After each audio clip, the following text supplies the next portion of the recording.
ginagawa ko dati bago ako mag-B-Mobile, nagtitinda ako ng asin sa palengke, nagkakatay ako sa gabi ng baboy, as matador.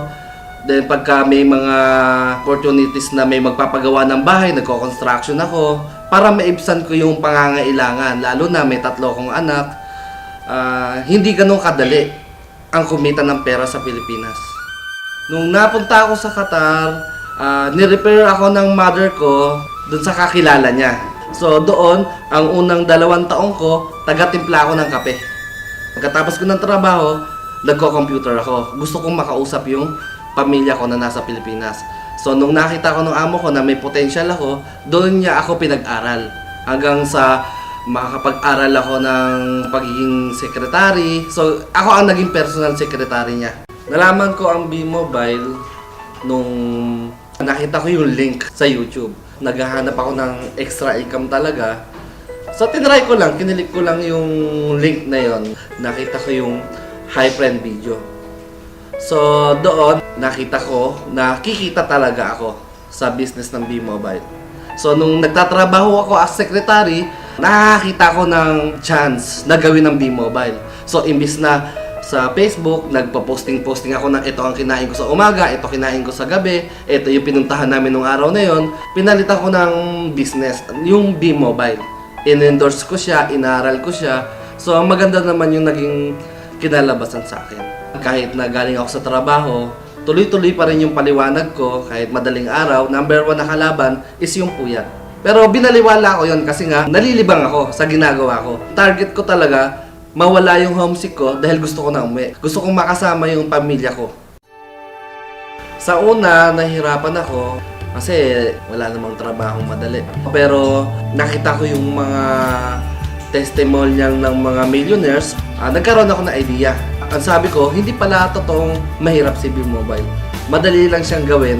Basta pag kinopya mo yung mentors mo, dumadali yung trabaho. Ito yung tinatawag ng copy business. Nung unang earnings ko, it was December 7, 2012. Ang unang check ko, tinrabaho ko siya ng 3 months, 100,000 per check ko. Nung umuwi ako sa Pilipinas, bilang OFW, ang naiwi ko lang noon is 5,000. Bilang OFW, 2 taon ko na pagtatrabaho. Nung pag-uwi ko, kinabukasan, diretso ko ng opisina ng B-Mobile, doon ko kinuha yung first check ko. Totoo pala yung sinasabi nila na habang tumutulong ka sa ibang tao, nagiging successful ka.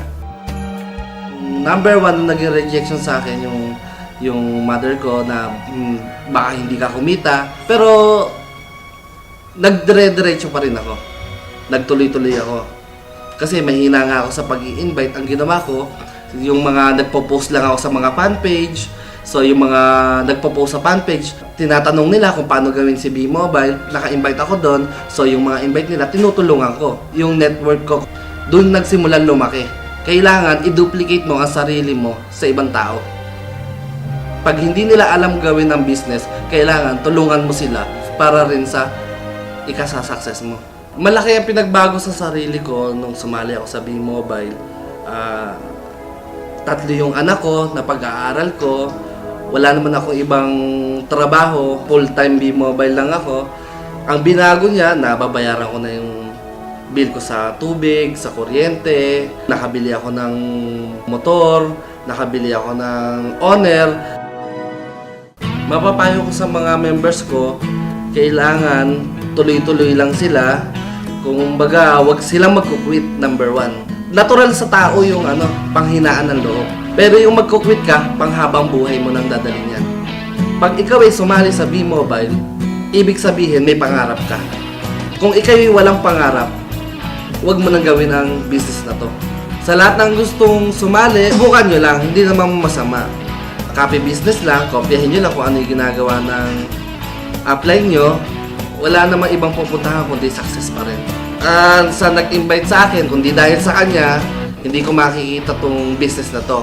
Maraming salamat sa iyo dahil malaki talaga ang binago ng B-Mobile sa buhay ko.